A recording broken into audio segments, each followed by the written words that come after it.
Assalamualaikum, selamat pagi Ustazah. Waalaikumsalam warahmatullahi wabarakatuh. Mbak Laras. Ustazah Mai, mohon maaf lahir dan batin. Sami-sami. Bagaimana ini Ustazah Mai mudik? Mudik kemana? Kemana? Di Malang saja, Tetap saja semuanya di Lawang. Oh, di Lawang, alhamdulillah. Ini Ustazah Mai, kita mengawali hari Mutiara Pagi setelah hari raya Ramadan. Setelah Ramadan, kemudian Idul Fitri, dan saat ini kita tentang luasnya ampunan Allah. Nah, ini sepertinya cocok sekali gitu, karena kemarin mungkin kemarin sudah ibadahnya full ya, di Ramadan kita maksimalkan begitu ya, Ustazah ya.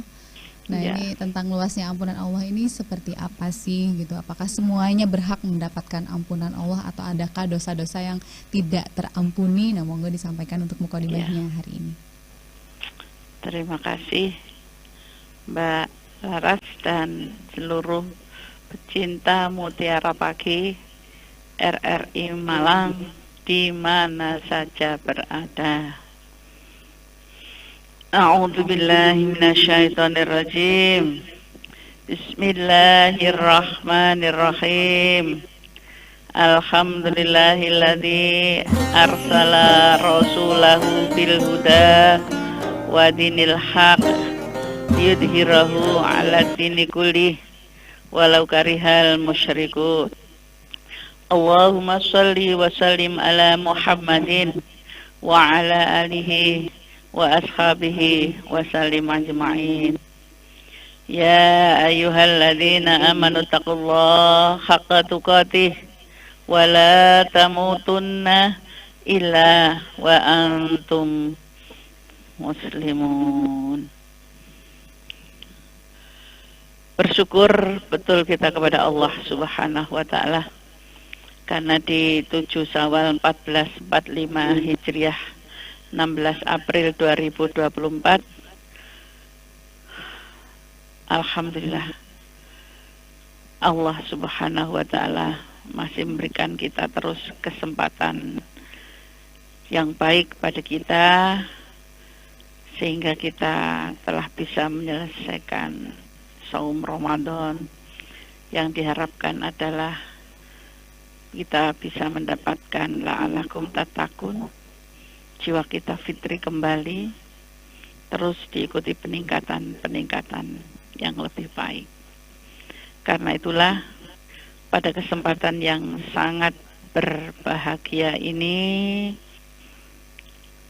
di hari yang juga sangat indah ini, maka yang selama ini kami ikut watawasobil haq watawasobisob ngasuh di Mutiara Pagi ini, maka tidak ada ucapan yang terbaik kecuali taqabbalallahu minna wa minkum, taqabbal ya karim, minal aizin wal faizin, kullu amin wa antum bi khair.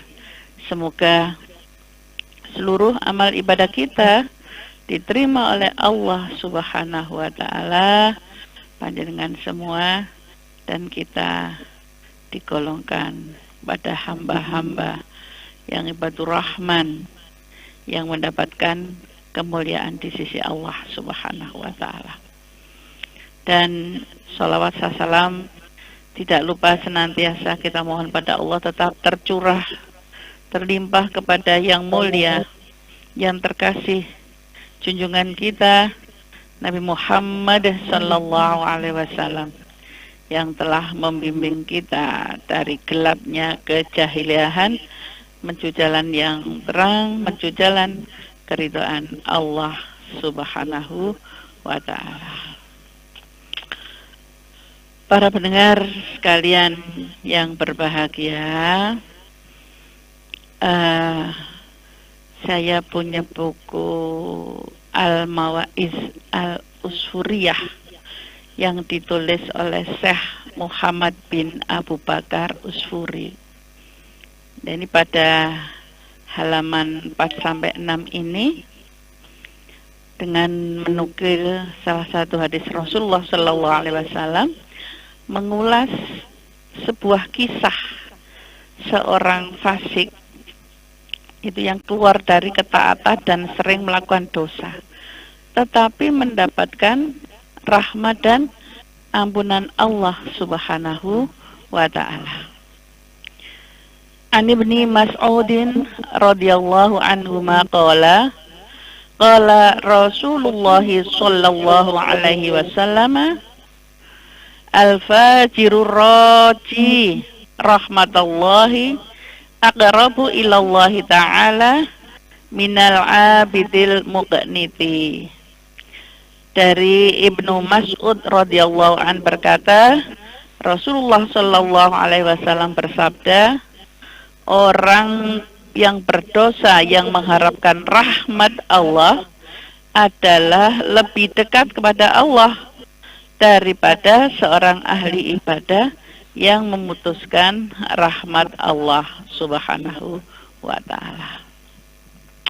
Nah, para pendengar sekalian, di bulan peningkatan ini yang sebagaimana di bulan Ramadan tak henti-hentinya kita mohon ampunan kepada Allah Subhanahu wa Ta'ala, dan semoga dengan terkumandangkan takbir, tahmid dan takbir maka terhapuslah dosa dan kesalahan kita itu. Dan ini yang sangat kita harapkan terus sebagai orang yang beriman, yaitu mohon keluasan ampunan Allah Subhanahu wa Ta'ala.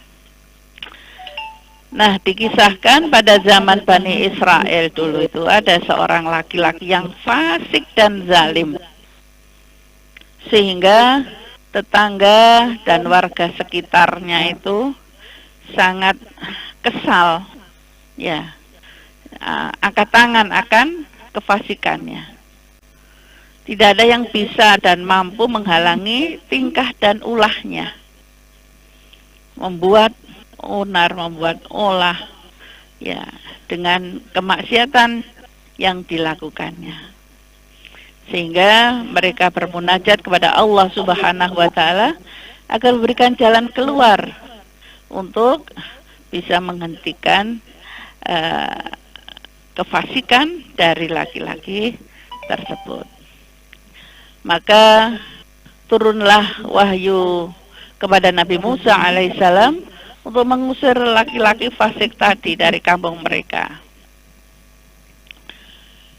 Dan mendapati wahyu tersebut, Nabi Musa pun kemudian melaksanakannya, sehingga si laki-laki itu diusirnya. Karena yang meminta adalah Nabi Musa, maka dia tidak bisa lain kecuali ya memang dia harus tunduk dan patuh. Dan dia pergi ke daerah yang kosong, yang tidak berpenghuni. Tidak ada apapun yang dia miliki, dan di sana pun dia tidak mendapati sumber makanan, minuman, atau apapun untuk kelanjutan kehidupannya. Nah, karena itulah tidak berapa lama dan tidak ada sumber air, tidak ada makanan, tidak ada juga orang yang bisa membantu, menolongnya. Maka dia jatuh sakit. Ia tergeletak, tidak berdaya. Tidak ada yang lihat, apalagi menengok, apalagi merawat juga. Dalam kondisi yang sudah terkapar itulah ia berucap, bermunajat kepada Allah Subhanahu wa Ta'ala. Ya Tuhanku, seandainya ibuku ada di dekat kepalaku, pasti ia akan menyayangiku, menangisiku. Seandainya ayahku berada di sampingku, pasti ia akan menolongku, memandikan jenazahku nanti, mengkafaniku. Dan seandainya istriku ada di dekatku, pasti ia akan menangisi perpisahanku. Seandainya anak-anakku pun berada di dekatku, pasti mereka akan mengiringi jenazahku sambil mendoakan, ya Allah, ampunilah orang tua kami yang lemah ini, yang ahli maksiat ini, yang telah terusir dari kampung ini. Ia telah keluar menuju akhirat dalam keadaan putus asa dari segala sesuatu, kecuali dari rahmat-Mu, ya Allah. Dan laki-laki itu pun masih terus memohon, memelas pada Allah Subhanahu wa ta'ala, masih terdengar rintihannya. Ya Allah, jika Engkau memutus hubunganku dengan orang tuaku dan istri tercintaku dan dari anak-anakku, namun ya Allah, jangan putuskan aku dari rahmat-Mu. Kau bakar hatiku karena perpisahan dengan mereka, namun jangan Kau bakar aku dengan api neraka-Mu akibat kemaksiatanku ini, ya Allah. Allah pun berkehendak mengabulkan permohonannya dan mengampuni dosa-dosanya. Saat itu pula, para pendengar yang berbahagia, Allah mengutus bidadari yang menyerupai ibu dan istrinya. Dia utus pula malaikat yang menyerupai ayah dan anak-anaknya. Mereka duduk di sampingnya sambil menangis. Melihat semua orang yang ada dan dibayangkannya hadir di hadapannya, hati si laki-laki fasik ini bahagia, senang tiada tara. Maka dia tetap berucap, ya Allah, jangan Kau putuskan aku dari rahmat-Mu, ya Allah. Sesungguhnya Engkau berkuasa atas segala sesuatu. Maka doanya pun diperkenan Allah dan mencurahkan rahmat-Nya, mengampuni dosanya.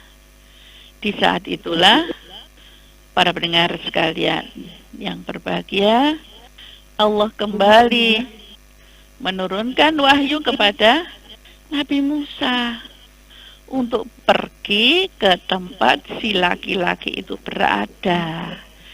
Di saat sudah dia teronggok, ya, dalam keadaan yang sudah tidak bernyawa.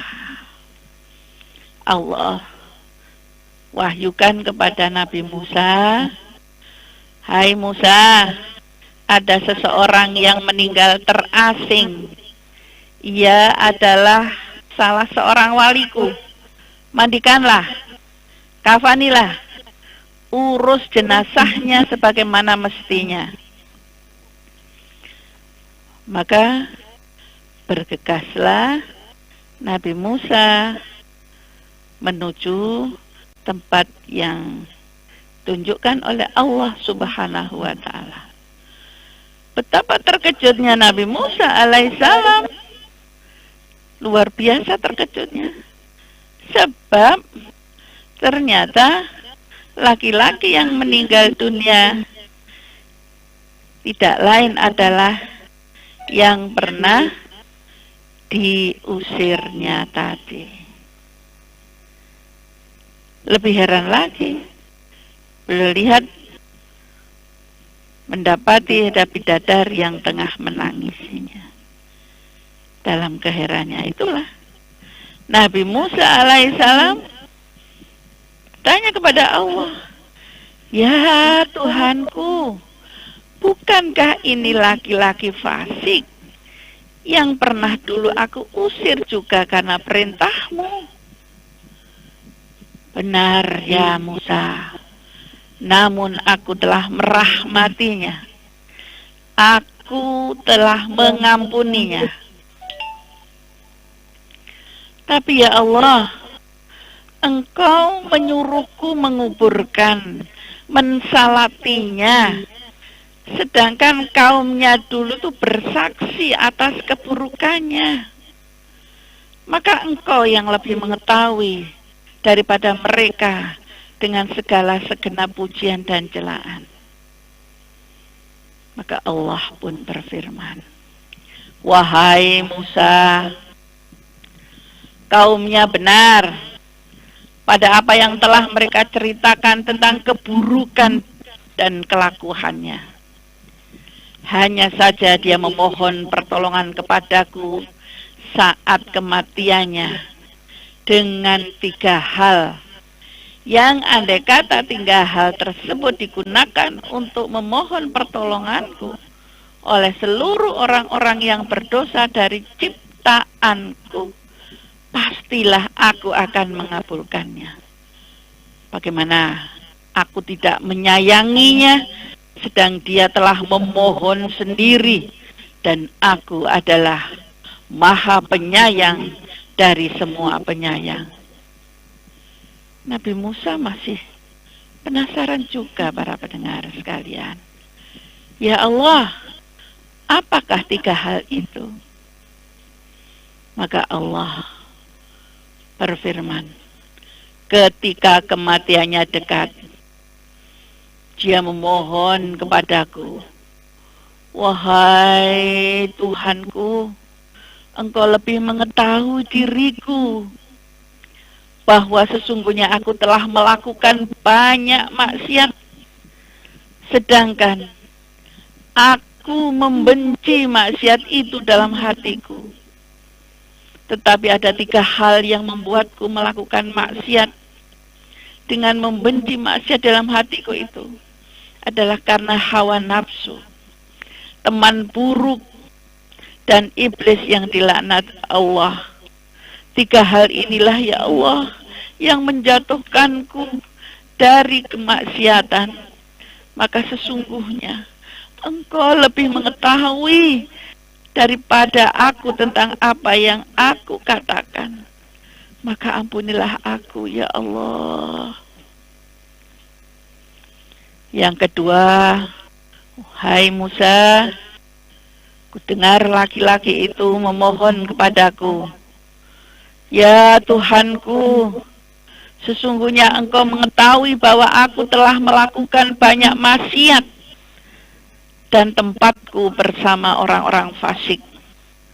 Namun aku suka berteman dengan orang yang soleh. Kezuhudan mereka dan duduk mereka bersama mereka lebih aku sukai daripada bersama orang-orang yang fasik. Ketika dia masih memohon kepadaku, ya Tuhanku, sesungguhnya Engkau mengetahui diriku, bahwasanya orang-orang soleh lebih aku sukai daripada orang-orang fasik. Sehingga andai kata aku dihadapkan 2 orang, baik dan buruk, pastilah aku mendahulukan kebutuhan orang yang baik daripada orang yang buruk. Bahkan di dalam riwayat Wahab bin Munabbih, dia berkata, wahai Tuhanku, andai kata Engkau memaafkan dan mengampuni dosa-dosaku, maka bergembiralah para walimu, para nabimu, dan bersedihlah syaitan musuhku dan musuhmu. Dan andai kata Engkau mengazabku sebab dosaku, maka syaitan dan teman-temannya akan bergembira, dan bersedihlah para nabi dan para wali. Maka sesungguhnya aku mengetahui bahwa kegembiraan pada wali menurutmu lebih disukai daripada kegembiraan syaitan dan teman-temannya. Maka ampunilah aku ya Allah. Wahai Allah, sesungguhnya Kau lebih mengetahui dariku apa yang aku katakan. Maka sayangilah daku ya Allah. Maafkanlah aku ya Allah. Maka aku menjawab doa laki-laki itu, wahai Musa, aku sayangi, aku ampuni, dan aku maafkan. Karena sesungguhnya aku maha pemurah, lagi maha penyayang, khususnya kepada orang yang mengakui dosa kepadaku. Dan orang ini betul-betul mengakui dosa, maka aku mengampuni dan memaafkannya, wahai Musa. Hai Musa, lakukan apa yang aku perintahkan, karena aku mengampuni dengan kehormatannya untuk orang yang mensolati jenazahnya dan menghadiri pemakamannya. Masya Allah, para pendengar pecinta Mutiara Pagi RRI Malang di mana saja berada, inilah kisah laki-laki fasik, pendosa, yang tetap mendapatkan naungan Allah, mendapati luasnya ampunan Allah berkat taubat. Dia betul-betul bertaubat dan atas kemurahan Allah Subhanahu wa ta'ala. Nah, kisah ini memberikan pelajaran, hikmah, dan iktibar agar kita ini dalam keadaan bagaimanapun janganlah sampai berputus asa dari rahmat Allah Subhanahu wa ta'ala. Bukankah juga Allah sudah berfirman di dalam surat Az-Zumar ayat 53 itu yang berbunyi, Qul ya ibadiyalladzina asrafu ala anfusihim la taqnatu mir rahmatillah innallaha yaghfiru dzunuba jami'a innahu wal ghafurur rahim. Karena itulah senyampang kita masih diberi waktu dan kesempatan oleh Allah Subhanahu wa ta'ala, maka kita gunakanlah waktu dan kesempatan ini sebaik-baiknya, apalagi di bulan Syawal ini adalah bulan peningkatan, ya. Kita terus tingkatkan apa yang sudah kita lakukan di bulan Ramadan untuk mencapai keridhaan Allah Subhanahu wa ta'ala, merengguh kasih sayang Allah dan luasnya ampunan Allah Subhanahu wa ta'ala. Begitulah makanya kenapa Rahman dan Rahim, Asmaul Husna yang utama ini adalah diletakkan di utama ini, karena memang itulah besarnya kasih sayang Allah kepada hamba-hambanya. Dan sungguh Allah, sebagaimana yang awal hadis riwayat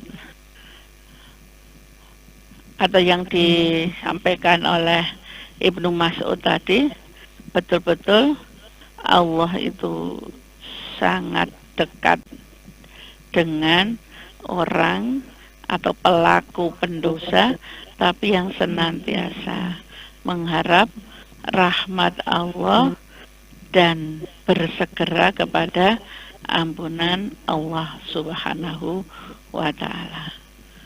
Karena itulah terus pintu ampunan masih terbuka selebar-lebarnya bagi siapa saja hamba-hamba Allah yang datang kepadanya.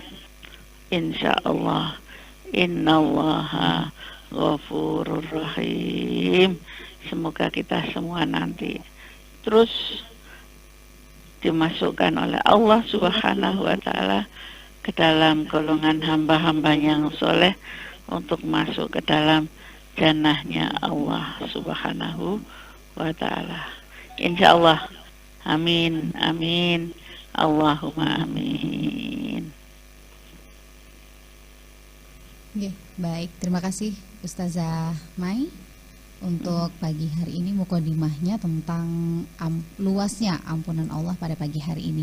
Saya mengundang Anda pendengar untuk bergabung bersama kami pagi hari ini. Silakan bisa melalui line telepon di 495850 atau juga bisa melalui WhatsApp di 081555600915. Ustazah, ini ada yang sudah bergabung di line telepon, kita sapa terlebih dahulu. Selamat pagi, Assalamualaikum. Waalaikumsalam warahmatullahi wabarakatuh. Ya, Pak Rahmat. Iya. Monggo. Buat semuanya khususnya buat Ustazah dan buat penyanyi, saya ucapkan minal aidin wal faizin, mohon maaf lahir dan batin bila ada kekeliruan kesalahan saya. Mungkin di dalam pertanyaan atau gimana.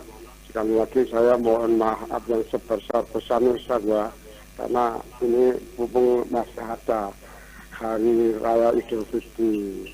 Jadi Ustaz, dan menjadi pertanyaan gini Ustaz, bagaimana kalau orang tidak sholat, tidak mau, dia kepengen mau, tapi dia masih meyakini bahwa Allah itu sebagai Tuhannya, bahkan dia pernah membaca syahadat ketika menikahkan adiknya. Tapi kalau diajak itu hanya senyum-senyum saja, tidak mau sama sekali. Nah, sebagai saudara kan khawatir Ustazah nanti meninggalnya dengan bagaimana kan? Gitu aja, Pak Roman. Oh, baik, sepertinya terputus. Tapi garis besarnya sudah dapat ini, ya. Ustazah, monggo. Oke. Nah, inilah bagaimana orang yang sampai saat ini tidak mau sholat, tetapi dia yakin itu ya, bahwa Allah Maha Pengampun, apalagi masih senyum-senyum. Ini ada kisah juga orang yang sudah lanjut, diajak juga tidak mau, bahkan sudah monggo-monggo, saya ini masih pendosa, jenengan saja Pak Yai yang sudah orang bersih, saya nanti saja. Tapi akhir kehidupan seseorang kan kita tidak tahu Pak Rohman. Semoga saja kalau itu adalah tetangga, saudara panjenengan, insya Allah nanti akan membukakan hidayah kepadanya untuk menggerakkan hatinya untuk segera datang kepada Allah Subhanahu wa ta'ala. Insya Allah kalau betul-betul datangnya kepada Allah itu dengan bersegera dan terburu-buru untuk mendapatkan ampunan Allah Subhanahu wa ta'ala, maka nilainya adalah yang terakhir tadi. Sama dengan yang dikisahkan, orang itu hanya ikut saja, yang diajak-ajak sholat jamaah ini juga tidak mau, akhirnya cuma ikut saja, yang dihafalkan hanya Al-Ikhlas. Tapi ternyata karena kesungguhannya, maka dia dapati akhir yang terbaik, husnul khotimah, bisa mengucapkan 2 kalimat syahadat ya, dan kemudian mendapati ampunan dan rahmat Allah Subhanahu wa ta'ala. Mungkin kalau sampai akhir hayatnya seseorang ini pun masih tidak bersegera atau sampai menikah sholat, itu termasuk orang yang disebutkan di hikayah itu yang terakhir masuk surga duluan, karena ada catatan rekeningnya pernah berucap 2 kalimat syahadat di saat dirinya sendiri atau menikahkan itu tadi ya, masih ada rekeningnya, masih diakui sebagai hambanya Allah Subhanahu wa ta'ala, karena masih bersaksi bahwa tiada Tuhan selain Allah. Cuma ya ngumbai ning neraka ini adalah ya sampai hitam lebam, sampai gosong ndak karu-karuan. Ya seperti itu. Gitu nggih Pak Rahman. Tapi semoga saja dia masih menunggu waktu, dan Allah akan memberinya hidayah sehingga dia bersegera untuk pada ampunan Allah Subhanahu wa taala. Kita lihat akhir endingnya nanti bagaimana dia. Baik, terima kasih Pak Rohman. Kemudian ada yang sudah bergabung melalui WhatsApp, saya sapa terlebih dahulu. Ini ada Bu Farida ya. Yeah. Bu Farida, Assalamualaikum. Waalaikumsalam. Minal aidin wal faizin. Mohon maaf lahir dan batin untuk Ustazah dan juga Mbak Laras. Terima kasih Bu Farida. Ustazah mau bertanya, orang yang mendapatkan malam Lailatul Qadar di bulan Ramadan itu orang yang bagaimana?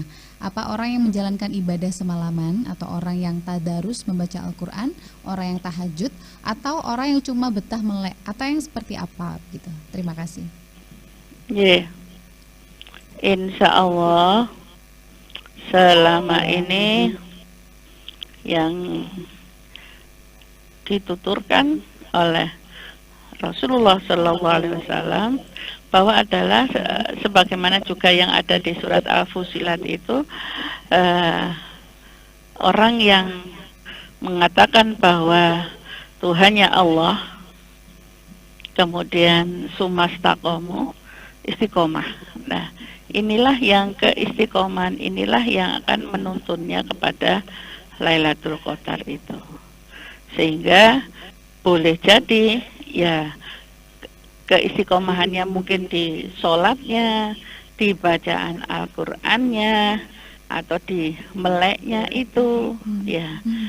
Tetapi bukan karena apapun, semata-mata imanan wahtisaban. Karena keikhlasannya untuk mendapatkan keridhaan Allah Subhanahu wa ta'ala. Dan insya Allah tandanya itu adalah setelah Ramadan adalah terlihat betul peningkatannya lebih baik ya. Jadi sedekahnya juga terus dilanjutkan, istiqomah, bacaan Al-Qur'annya diteruskan, sholat malamnya juga tidak berhenti, kemudian emosionalnya lebih stabil ya. Jadi insya Allah seperti itu terlihat gradasinya, dan dia juga akan merasakan enteng dalam artian terasa kebaikan-kebaikan itu telah membawa dirinya untuk terus ingin berbuat kebaikan, ditepis terus untuk meninggalkan segala kemaksiatan, dosa, apalagi yang kemudian sampai jauh dari Allah Subhanahu wa ta'ala. Insya Allah begitu ya Bu Farida. Baik. Terima kasih Bu Farida. Kemudian ada juga Mbak Lydia yang ada di Madiopuro bertanya, Ustazah, benarkah ridho Allah ada pada ridho suami dan itu yang harus diutamakan di atas segalanya? Karena sempat ada perdebatan terkait pembayaran fidyah. Jadi suami mengatakan cukup qodho saja karena mampu dan menganggap bayar fidyah itu adalah membeli pahala. Tapi saya bilang perlu qodho dan bayar fidyah karena niat dalam hati adalah tidak puasa karena untuk kebaikan anak saja. Saya kemudian tetap membayar fidyah tanpa persetujuan suami. Apakah saya berdosa karena tidak menurut suami? Mohon pencerahan ya Ustazah. Begini ya awalnya, seorang anak ridho Allah, ridho walidain, bahwa ridhonya Allah tergantung pada orang tua. Ini bagi yang belum menikah, terutama bagi perempuan. Tapi kalau bagi laki-laki kapanpun adalah tetap pada keridhaan orang tuanya, terutama ibu. Sedangkan apabila sudah menikah, begitu sang wali ya atau orang tua kandungnya sendiri telah mengatakan aku nikahkan anakku Fulanah binti Fulan dengan seorang laki-laki Fulan bin Fulan ya, dengan mas kawin sekian-sekian dibayar tunai, dan kemudian sang mempelai laki-laki misalkan aku terima nikahnya dan seterusnya, maka sekarang ridhonya Allah tergantung ridho suami. Namun keridhaan ini adalah tentang hal yang baik, adalah yang syar'i. Ya. Nah, kaitannya dengan bayar fidyah tadi, apakah karena, kalau bukan karena yang sakit parah, ataupun juga hamil, ataupun menyusui, itu kan harus membayar utang puasa. Bunda siapa ini tadi, Bu? Mbak Lydia. Mbak Lydia. Ye. Jadi tidak ada fidyah itu untuk orang yang tidak termasuk hamil, menyusui, ataupun yang sakit yang lama, atau yang apa istilahnya, untuk sembuhnya itu sulit dan sangat tua banget, tidak kuat berpuasa. Nah, seperti itulah tadi ini, kok puasanya karena anaknya tidak. Mungkin maksudnya ini ya, apa mungkin pada saat menyusui, atau ini demi apa, biar ASINya lancar atau apa, mungkin begitu ya Ustazah ya. Oh, dia sendiri. Oh, kalau beliau sendiri, karena Mbak Lydia sendiri yang apa, karena hamil, menyusui, maka kalau sudah membayar fidyah, ya tidak usah membayar puasa. Kalau toh membayar puasa itu adalah tahu, karena kesukaan, kan ada keinginan dan ada waktu. Tapi pada hakikatnya sudah terbebas kewajibannya, tidak dituntut lagi untuk membayar puasa karena sudah membayar fidyah, begitu Mbak Lydia. Nah, tadi Mbak Lydia ini tidak patuhnya itu apa tadi? Karena Mbak, ini apa, sang suami menyarankan cukup mengkodok puasa saja, tapi Mbak Lydianya tetap membayarkan fidyah tanpa persetujuan suami. Nah, ini apakah berdosa karena tidak menurut suami gitu? Ya, ini harus disampaikan bahwa yang apa istilahnya, yang di Al-Quran itu yang ada adalah fidyatun, adalah bayar fidyahnya, bukan membayar puasanya. Kalau kemudian ternyata ada waktu, ternyata sebelum 1 tahun ini kok ada waktu untuk berpuasa, ini lebih enteng menyusuinya, tidak terlalu banyak menyusu, ya itu boleh. Ya, jadi seperti itu Pak Lydia. Jadi istilahnya ini harus ditunjukkan, dibacakan ya, monggo dibaca itu Al-Baqarah 184 sampai 185, pelan-pelan dibaca berdua makna dan artinya. Baik. Seperti itu Mbak Lydia, bahwa untuk orang hamil dan menyusui adalah utamanya bayar fidyah dulu. Kalau sudah bayar fidyah, tidak wajib lagi membayar puasa, kecuali kalau ada waktu. Baik, terima kasih Mbak Lydia yang ada di Madiopuro. Kemudian ada juga tidak disebutkan namanya, ending mobile 5651. Assalamualaikum Ustazah, saya memelihara kucing, apabila duduk di atas sajadah apakah tidak najis? Terima kasih. Ya, kalau kucingnya dengan apa istilahnya bersihan, dengan lihat itu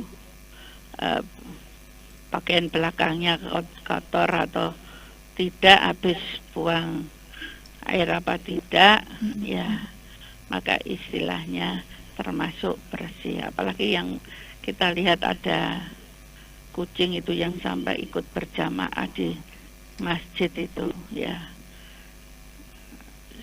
dia sampai mau membersihkan kaki, dan ada kucing yang luar biasa itu ya juga ikut, maka boleh ya boleh saja. Dan kucing termasuk hewan yang disayang Rasulullah. Bahkan ada sahabat itu yang sangat suka dengan kucing, makanya disebut Abu Hurairah, bapak kucing itu ya, karena sangat sayang pada kucing. Asalkan sekali lagi panjangan betul-betul merawatnya, memeliharanya dari hal-hal yang najis itu. Ya. Baik. Baik, terima kasih. Kemudian ada juga tidak disebutkan juga namanya, ada hamba Allah ending mobile 8846. Terima kasih. Bertanya, Ustazah, apakah dosa maksiat bisa terampuni? Saya merasa buruk sekali dan takut turun ke anak cucu saya. Karena katanya dosa zina adalah hutang yang bisa saja ditanggung oleh anggota keluarga lain.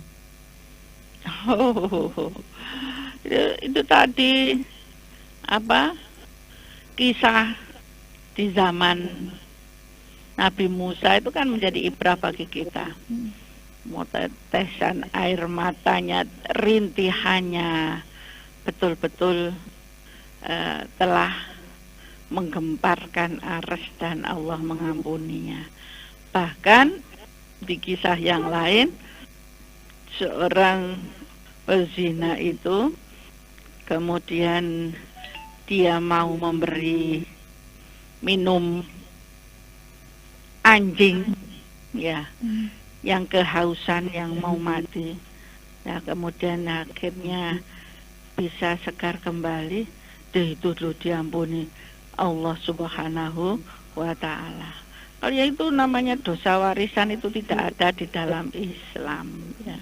Wala taziru waziratu wizra ukhra. Tidak dibebani dosa seseorang itu kepada yang lain, ya, hamba Allah, sebesar apapun ya, asalkan tidak syirik kepada Allah ya, dan terus minta ampun pada Allah. Subhanallah, Allah itu maha pengampun lagi maha penyayang, yang terus dekat dengan Allah. Di taubatan nasuha, tidak pertama langsung berhenti, kemudian menyesal, tidak mengulangi lagi, diikuti dengan banyak berbuat kebaikan dan sedekah, insya Allah tidak ada lagi menurun ya, sudah betul-betul buku hitamnya ditutup ya, sudah hanya sampai pada seseorang itu saja. Insya Allah Allah maha pengampun. Baik, terima kasih. Ada juga Bu Dewi yang ada di Blimbing. Selamat pagi, Ustazah mau bertanya, bolehkah meletakkan dupa dan kopi dan makanan sebagai bentuk menghormati leluhur ketika di momen-momen tertentu, seperti ada keluarga yang menikah atau hari raya Idul Fitri, karena ada budaya Jawa seperti itu. Apakah itu termasuk syirik, Ustazah? Ya, walaupun ini budaya, biyen ngono anjane mbah-mbah ki ono apa mau manten nyunatne nggih, apalagi Mbak Laras. Wah, riayannya nih Lebaran ya biasanya ada. Keyakinan yang mengatakan bahwa kakek nenek mau pulang ingin juga minum kopi, itu yang salah, keliru pemahaman daripada ayat Allah Subhanahu wa ta'ala di Al-Baqarah 1 insya Allah 55 itu. Apakah kamu mengira orang yang sudah meninggal atau yang berjuang di jalan Allah itu betul-betul mati? Mereka itu hidup ya, tetapi bukan berarti hidupnya itu sama dengan keadaan kita saat ini. Itulah pemahaman yang salah. Kalau Allah mengatakan bal ahya'u walakin la tash'urun, mereka itu sebenarnya hidup tetapi kamu tidak menyadarinya. Nah, itu bukan berarti kemudian iso ngeloyong terus pulang minta minum kopi. Nah, orang-orang yang soleh ya sudah dijamin oleh Allah Subhanahu wa taala tidak butuh kopi di dunia ini, hidupnya sudah enak. Lah untuk orang yang pendosa dadakno kok bermulih ya mendapatkan siksaan yang luar biasa, sudah tidak bisa berbuat apa-apa. Nah, syiriknya itulah yang menganggap bahwa itu masih hidup terus pulang, itu yang tidak ada. Dan apa perlunya begitu, maka ya tidak usah membuat sesajian itu, tetapi diganti dengan mohon pada Allah Subhanahu wa taala dengan doa selamat, kemudian sholat malam, kemudian berbagi. Lebih baik diberikan, tidak hanya kopi saja, tapi bisa membuat kue-kue atau buah-buah disedekahkan. Ya, apalagi kalau mau mantu, mau nyunat ini diawali dengan bersedekah dulu kepada tetangga sekitar. Itulah yang menjadi berkah, bukan menyediakan untuk arwah nenek moyang yang mau pulang. Tidak ada. Ngaten nggih Bu Dewi. Baik. Terima kasih. Kemudian ini ada juga ending mobile 6678. Selamat pagi. Bertanya, kalau istri mengajak suami sholat jamaah Ustazah tapi tidak mau dibangunkan, bahkan marah-marah, akhirnya istri berangkat sendiri sholat jamaah ke masjid tanpa minta izin suami, bagaimana hukumnya? Ya, asalkan ini sudah diajak dan suami tidak melarang, ya sudah monggo. Dan suami juga tidak boleh melarang istri yang kemudian tujuannya adalah untuk mencari ridha Allah Subhanahu wa taala. Rasul mengatakan jangan kau larang sudah istrimu yang ke masjid, ya seperti itu. Jadi tetap saja Bunda tidak usah berputus asa tadi. Ya, kalau misalnya Mas sudah ayo bangun, ya. Jadi pelan-pelan nanti, semoga nanti bisa. Kalau masih belum mau diajak ke masjid, setidak-tidaknya ya maulah berjamaah di rumah. Nanti lama-lama akan entah lewat buletin, lembaran-lembaran itu, ataupun lewat mendengarkan bersama kajian di Mutiara Hati ini, dikeraskan bahwa siapa yang sholat subuh berjamaah pasti seperti sholat sepanjang malam. Ya, nah ini akan semoga menggugah suami. Ya, nah itu disediakan Bu, supaya bangun itu kopinya yang kapal api yang baunya di sampingnya. Mungkin dengan itu terus akan bangun dengan tidak marah-marah. Ya, cari trik-trik lain supaya bisa menjadi lebih baik. Ya, sediakan kopi panas di sampingnya. Baik, terima kasih. Ini kemudian WhatsApp terakhir ini Ustazah ya di penghujung acara. Ini ada siapa ini? Buning yang ada di Buring. Terima kasih. Assalamualaikum Ustazah, mau bertanya kalau masalah kupatan ya. Oh ya, hari raya ketupat ya, yang katanya kalau ada anak yang meninggal itu harus membuat ketupat. Nah, apakah demikian Ustazah? Mohon penjelasan. Nah, yang harus ini yang tidak ada ya.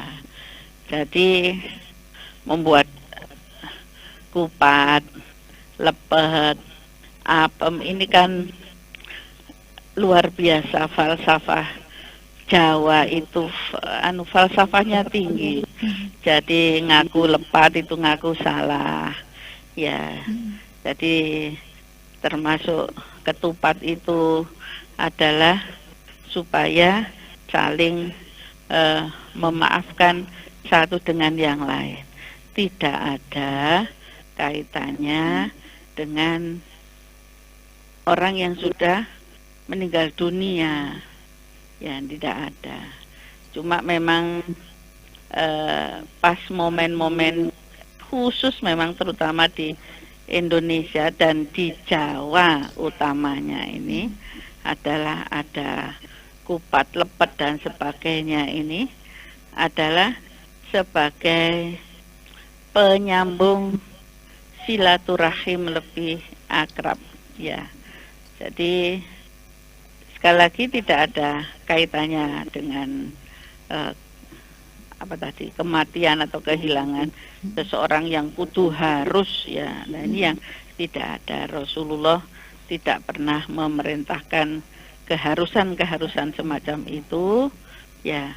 Tetapi kalau memang ingin membuat karena rasa syukur kepada Allah Subhanahu wa taala, semuanya bisa sehat walafiat, bisa mendapati Syawal ini dengan sebaik-baiknya, ya, sehingga akan menjadi kebaikan bagi semuanya. Tidak ada lagi dendam, kedengkian di antara tetangga sekitar dan sebagainya. Nah, kan lebih indah begitu, ya, Bunda Ning. Ya, kalau memang pas tidak ada dananya, apalagi tidak ada terus mengada-adakan kaningoyo, kan malah juga dosa, memberatkan itu, israf. Ya, wajar-wajar saja.